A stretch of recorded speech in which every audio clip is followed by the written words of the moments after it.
세상을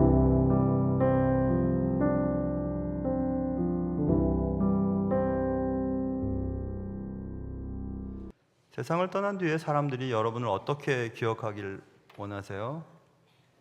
그 사람은 돈은 많았지. 돈은 많았지. 그럼 다른 것은 형편없다는 뜻이잖아요.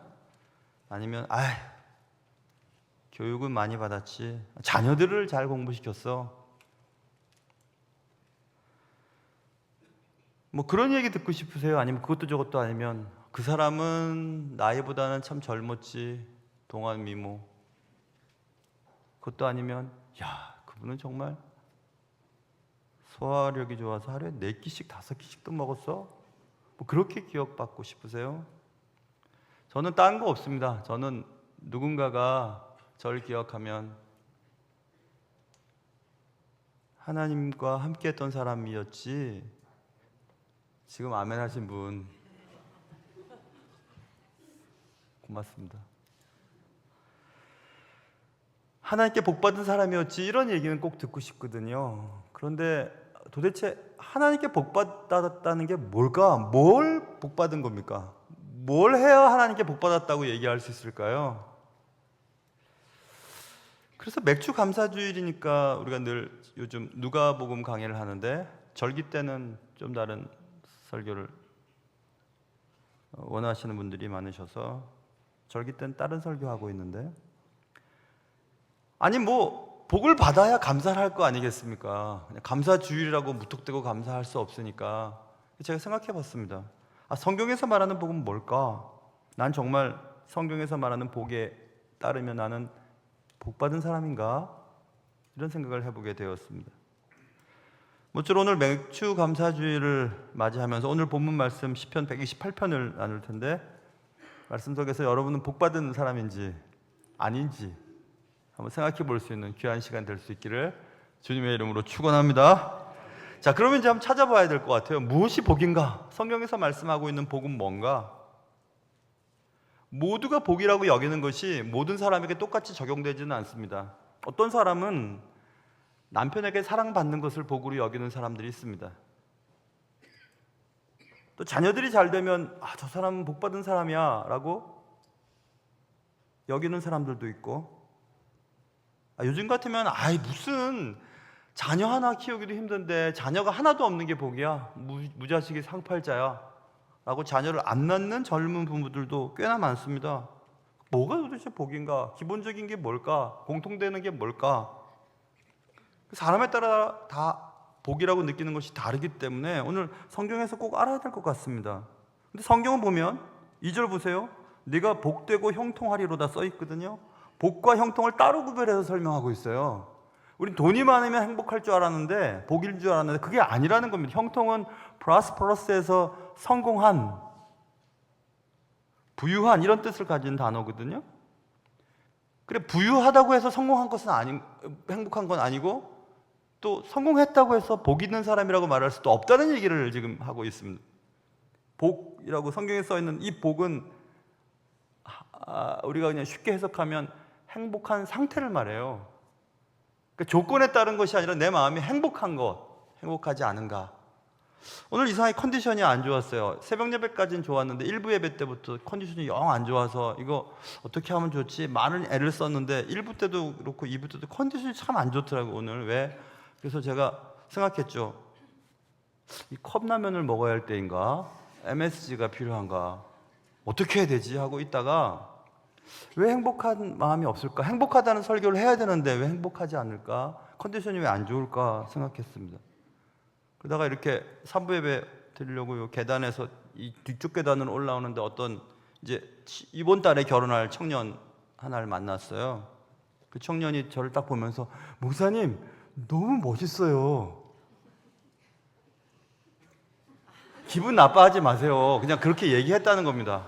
얘기를 했어요. 그래서 제가 갑자기 기분이 좋아졌어요. 날 멋있다고 하니까.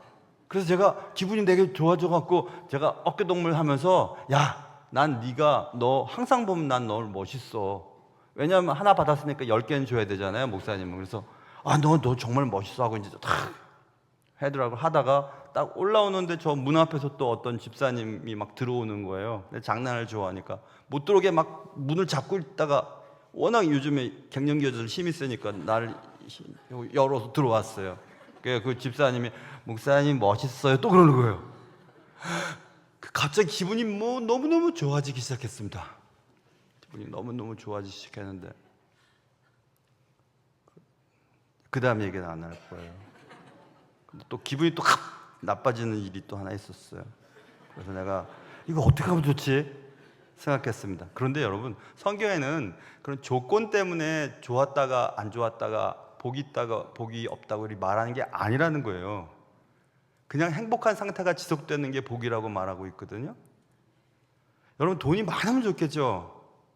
저도 많으면 좋겠습니다. 정말. 아이들도 너 뭐 되고 싶냐? 그러면 뭐 되고 싶은 건 모르겠고요. 건물주는 되고 싶어요. 그런 얘기를 합니다.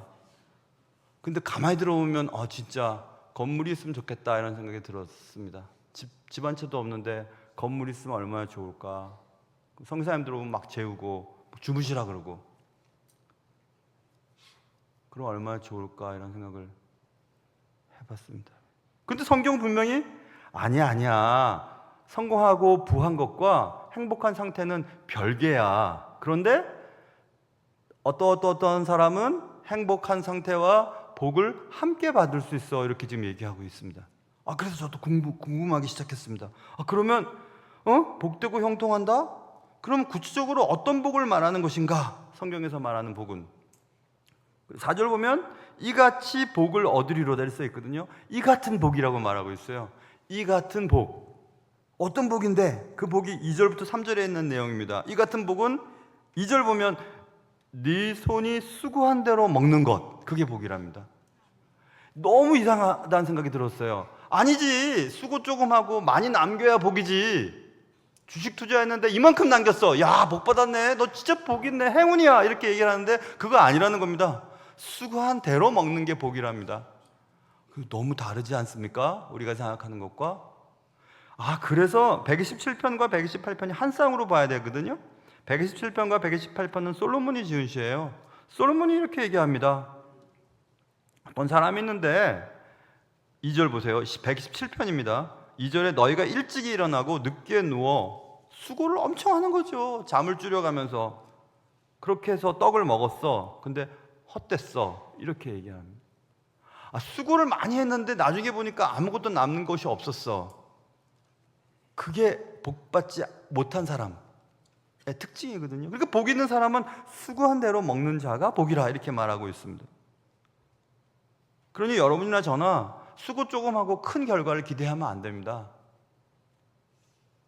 수능 볼 때 우리 막 열심히 기도하잖아요. 우리 아들 시험 잘 보게 해달라고, 우리 딸 시험 잘 보게 해달라고. 공부는 하나도 안 했는데 잘 보는 것이 뭐가 복이에요? 공부한 것만큼 잘 보게 해주세요. 공부한 것은 잘 보게 해주세요. 이렇게 해야 되지 않겠습니까? 그게 복이라고 지금 말하고 있어요. 그게 복이다. 그러면 여러분과 저는 실망이 큽니다. 하나님을 믿어도 다를 거 하나도 없네. 노력한 대로만 얻는 거니까. 그게 복이라는 겁니다, 여러분. 세상을 보세요. 노력한 만큼 얻지 못합니다. 자꾸 왜곡되어 있어요. 노력 아무리 해도 사기를 당하거나 또 좋은 결과를 얻지 못하면 낭패를 경험하고 또 낙심하는 경우들이 너무 많거든요. 그게 복이다. 그리고 3절 보세요. 이제 3절에서는 두 개의 나무를 이제 비유를 설명하는데, 나무 하나는 포도나무입니다. 그 다음에 감람나무, 3절에 두 개의 나무가 등장하는데, 포도나무와 감람나무는 이스라엘에게 꼭 필요한 나무예요. 경제 활동에 매우 중요한 나무입니다. 그런데 포도나무는 아내에 비유합니다. 아내가 있잖아. 결실한 포도나무 같은 아내가 있으면 행복한 거야. 이렇게 말합니다. 그런데 그 아내가 어디 있냐 하면, 보세요, 3절. 내 집 안방에 있는 내 아내, 이렇게 말하고 있잖아요. 아내가 내 집 안방에 있어요.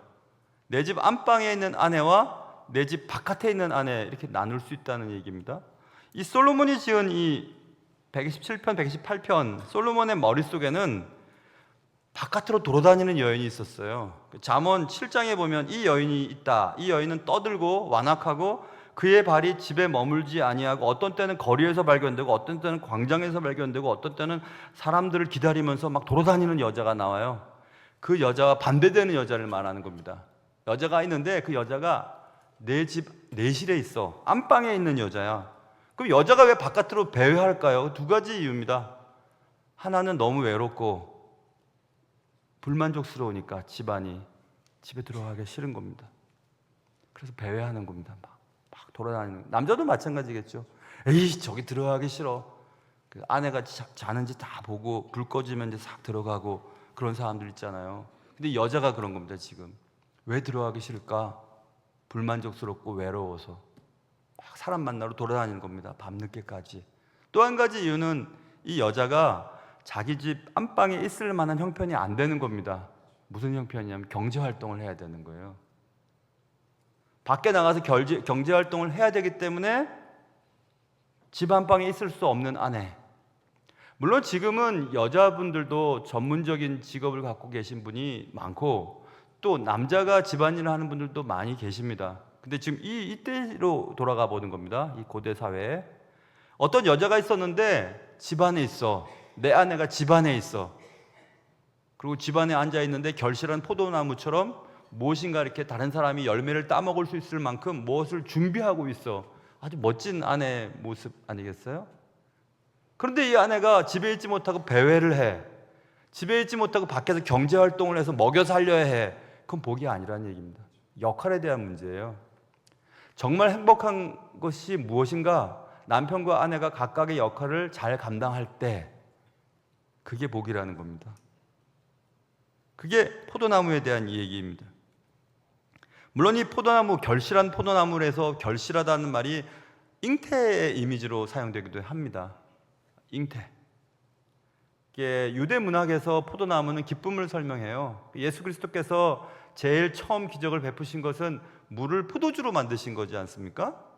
잔치집에 포도주가 떨어졌다는 것은 그 잔치집에 기쁨이 사라졌다는 얘기입니다. 우리의 인생에 기쁨이 사라졌어요. 어떻게 하면 좋죠, 주님? 맹물 가지고 와. 맛없는 맹물을 맛깔나는 포도주로 만드셨죠. 예수를 만나면 우리의 인생이 그렇게 맛깔스러운 인생으로 변한다는 것을 얘기하는 것일 수도 있어요. 예수 그리스도의 첫 기적은. 그러니까 기쁨을 가지고 있는 아내가 바깥을 돌아다니지 않고 자기 집 자리에 자기가 있어야 할 그곳에서 자녀들과 남편을 기다리고 있는 이 모습, 그게 행복이라는 겁니다.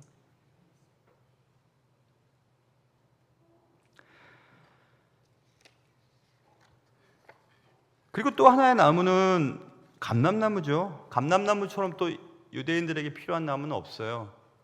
감람나무는 나무로서도 좋고 그다음에 열매, 감람나무는 올리브잖아요. 올리브 열매도 귀하고 또 올리브유, 감람유도 매우 중요한 기름입니다. 그런데 그 감람나무 같은 자식들이라 말했잖아요. 아내에 대한 설명을 하고 또 감람나무 같은 자식들,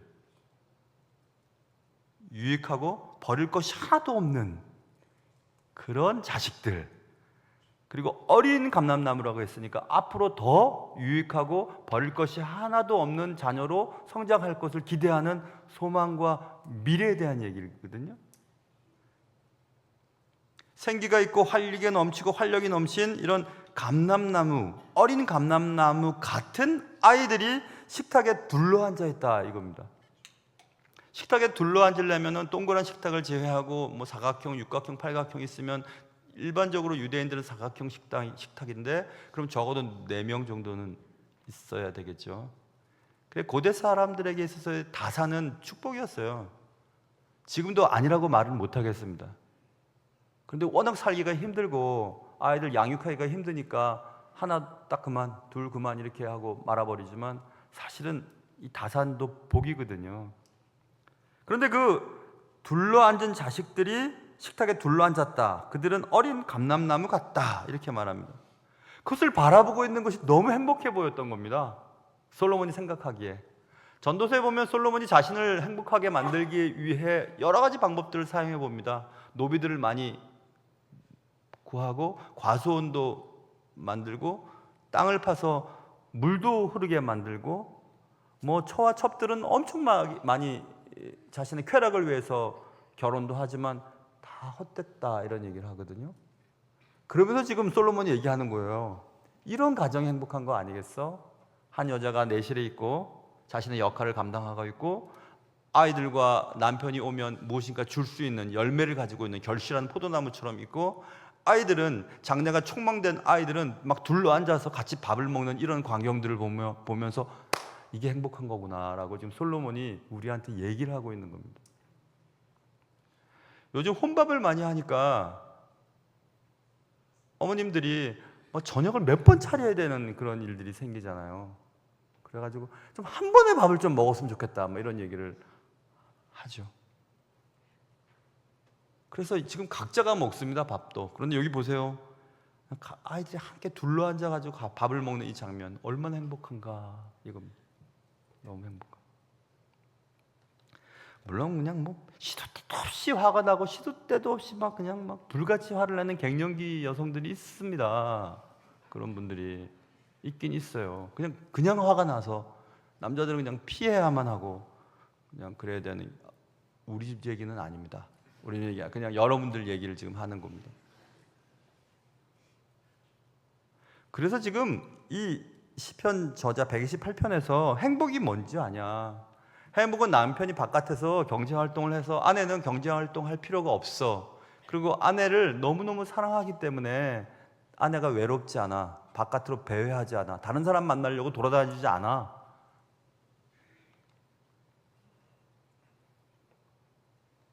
부부관계가 그래. 그리고 자녀들이 서로 둘러앉아 있습니다. 우애가 있다는 얘기입니다. 둘러앉아서 막 밥을 먹으면서 하나도 버릴 것 없는 장래가 촉망되는 아이들이 막 이렇게 있는 겁니다. 그걸 볼 때 야, 행복한데 이렇게 생각합니다. 포도나무와 감람나무에 대한 얘기가 그것이. 여러분도 그런 거 꿈꾸지 않으세요? 그런데 그런 복을, 그런 행복한 상태를 누릴 수 있는 사람이 누굴까? 여기에 중요합니다. 누가 그런 복을 받을 수 있을까?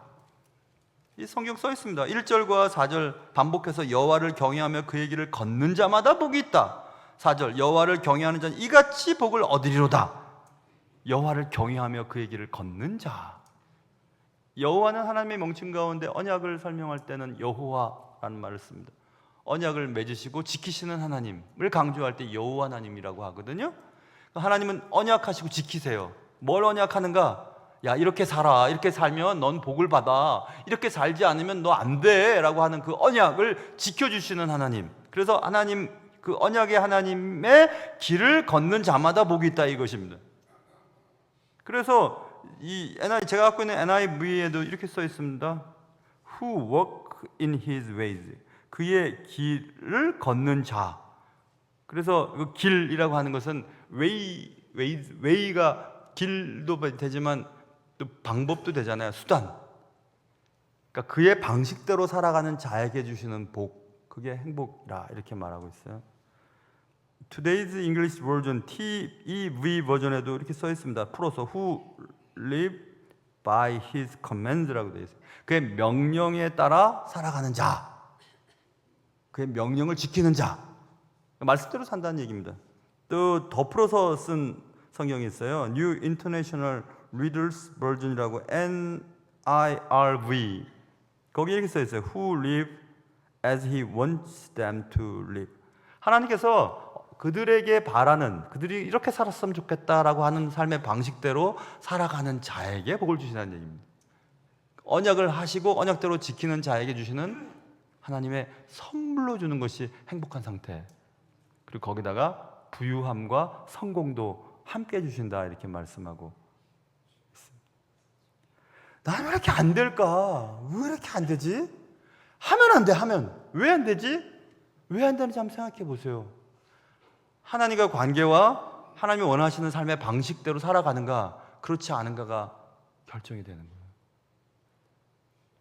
제 입으로 저와 같이 일하는 분들, 또 저와 같은 일을 하는 분들이 얘기를 하는 것은 좀 쑥스러운 이야기지만, 가만히 보십시오. 하나님의 나라를 위해서 헌신한 자들, 선교사님들이나 또 목사님들, 선교사님들, 정말 이름 없이 빛도 없이 수고하는 평신도 사역자들, 그분들 하나님 책임져 주세요.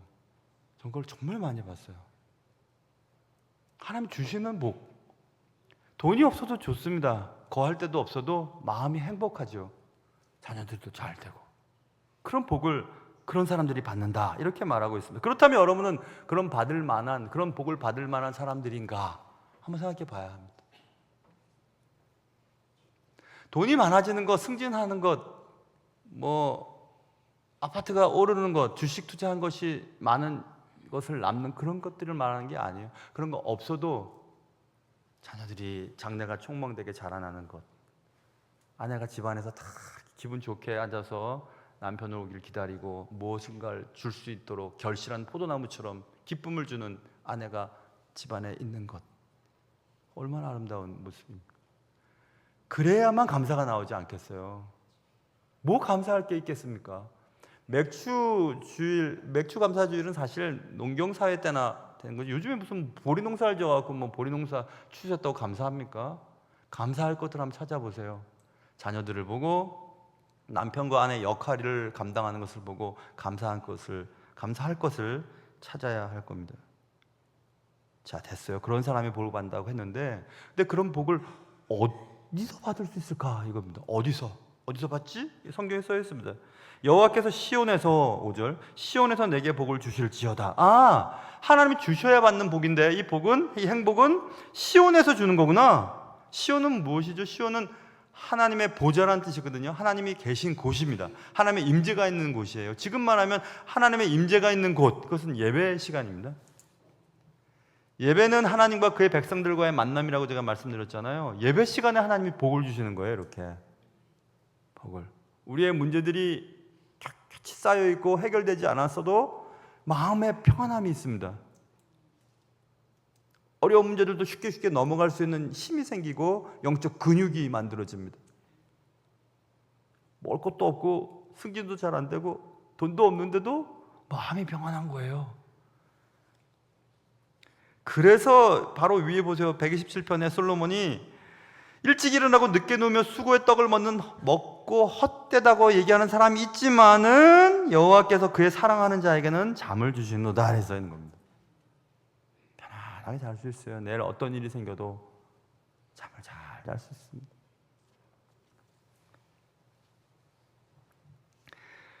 그 복의 유효기간은 어떤 건가? 얼마만큼인가? 5절과 6절에 써 있습니다. 여호와께서 시온에서 내게 복을 주실지어다. 너는 평생의 예루살렘의 번영을 보겠다. 평생.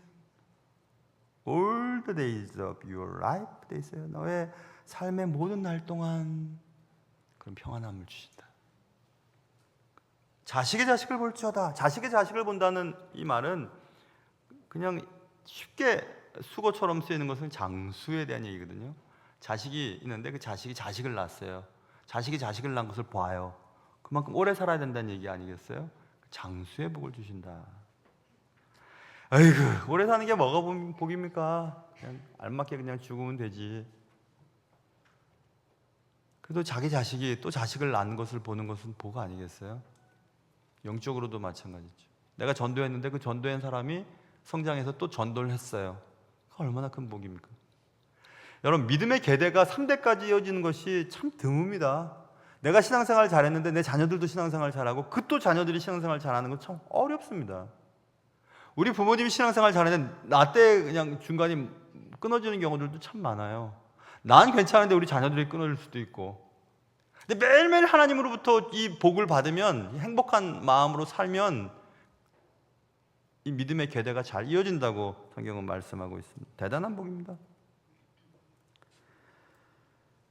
새벽 예배 마치고 어떤 글을 읽는데 거기 이렇게 써 있었어요. 나이 많은데 어떤 아저씨가 건강하게 오래 살았답니다. 실제로 있었던 건지 어떤지 모르겠어요. 근데 물어봤대요. 어떻게 이렇게 건강하게 오래 사셨냐고. 난 비결이 있다고 얘기했대요. 비결이 뭐냐고. 웃긴 얘기 아닙니다. 웃을 준비하지 마세요. 웃긴 얘기 아니고 그냥 진실한 얘기 좀 하는 거예요. 이렇게 비결이 있다고. 비결이 뭐냐고 이렇게 얘기를 했어요. 나는 제일 힘든 게 아내랑 다투는 건데 아내랑 다툴 때마다 나는 며칠씩 밖에 나가서 살다 왔다고 이렇게 얘기했어요. 그랬더니 건강을 유지했다고 얘기를 하더랍니다. 이거 거짓말입니다, 여러분. 거짓말이에요. 그래서 나 혼자 산다, 나는 자연인이다, 이런 거는 몇몇 분들이나 그래요. 저도 아내랑 다투면 나 혼자 살고 싶어 하고 나가본들 먹을 게 없어요. 먹을 수도 없고. 빨리 기어 들어오죠. 들어옴. 여러분, 혼자 사는 거 좋은 거 아닌 것 같아요. 할 수만 있으면 같이 사십시오. 같이. 쫓겨나면 어떻게 하는데요? 그래도 기어 들어가십시오. 계속 기어 들어가십시오. 그래서 어쨌든 남자들은 특별히 그런 것 같습니다. 그 복의 유효기간은 너가 살 때도 그랬고 너의 자손과 자손을 볼 때까지 그럴 거야. 이렇게 약속하고 계세요. 말씀에서.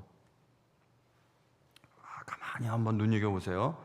가정이 편안해서 내가 행복하지 않습니까? 그러면 5절 예루살렘의 번영을 보며, 예루살렘은 유대인들의 공동체 중에서 한 구역이죠. 예루살렘이라고 하는 동네. 그렇죠?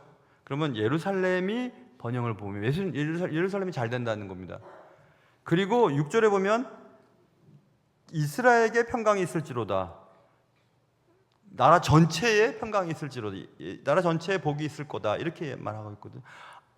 그래서 가정이 잘 돼야 교회도 잘 되고 교회가 잘 돼야 나라가 잘 된다는 얘기가 이 말이구나 이런 생각했어요. 저의 목회 철학은 가정이 잘 되는 게 제 목회 철학 가운데 하나입니다. 그래서 제가 우리 교회 이렇게 무슨 행사 같은 거 많이 안 하죠. 많이 안 하는 게 거의 안 하죠. 가정을 잘 돌봐야 돼요. 그 가정에서 사랑을 나누어야 그 사랑 가지고 교회 공동체에서도 사랑을 나눌 수 있고, 교회가 잘 되면 그런 교회들이 모여있는 나라가 잘 될 수밖에 없거든요. 그래서 이 행복이라고 하는 것이 계속 전염되고 전파되고 확장되는구나라는 생각을 해봤습니다. 여러분, 세상을 바라볼 때 행복하지 않을 만한 이유들이 너무 많습니다. 매일매일 사는 게 행복하지 않아요. 왜 행복하지 않을까? 내가 가만히 생각해 보세요. 제대로 대우를 받지 못해서 그럴까? 인정받지 못해서 그럴까? 돈이 없어서 그럴까? 다른 사람과 비교했을 때 한없이 초라해지기 때문에 그럴까? 뭐 때문에 행복하지 않을까? 답은 하나님으로부터 행복한 것을 받지 못했기 때문이라고 말하고 있습니다. 그렇구나. 그래서 예수를 믿으면 행복하다는 것이 맞구나라는 생각을 하게 되었습니다. 사랑하는 성도 여러분, 제가 오늘 컨디션이 썩 좋지는 않지만 그래도 아까 두 분의 목사님 멋있어요 라고 하는 그 두 분 때문에 겨우겨우 오늘 설교를 마칠 수 있었어요. 제가 이따가 예배 마치고 저기 나갈 텐데 여러분, 제가 기대할 테니까 저에게 많은 행복을 가져다 주십시오. 전 돈이 없어도 괜찮습니다. 여러분의 사랑을 먹고 살아가니까. 제가 아무리 여러분을 좋아해도 여러분이 싫다 하면 할 수 없지만, 그리고 제가 뒤에서 기다릴 테니까 여러분 서로 행복해지도록 노력해보면 좋을 것 같아요. 모쪼록 하나님의 행복이, 하나님으로부터 나오는 행복이 여러분의 가정과 여러분이 속해 있는 공동체 위에, 그리고 이 나라에 지속될 수 있기를 주님의 이름으로 축원합니다. 기도하겠습니다. 하나님, 행복하고 싶습니다. 돈이 좀 없어도, 자녀들이 속을 썩인다 해도 남편이 내 뜻대로 되지 않고 나는 이렇게 책임감 없는 남편 때문에 이렇게 고생을 해야 하나 라는 생각이 들 때에도 예수님으로부터, 하나님으로부터 오는 복이 있다면 잘 살 수 있음을 배웠습니다. 사랑하는 주님, 내가 결실한 포도나무처럼 누군가에게 무엇인가를 줄 수 있는 사람이 되게 하시고, 오늘보다는 내일이 잘 되는 촉망 있고 미래가 있는 그런 사람들이 되게 하시고, 그리하여 그런 복을 누리며 살 수 있는 저희들 될 수 있도록 도와주옵소서. 귀하신 예수님의 이름으로 기도합니다.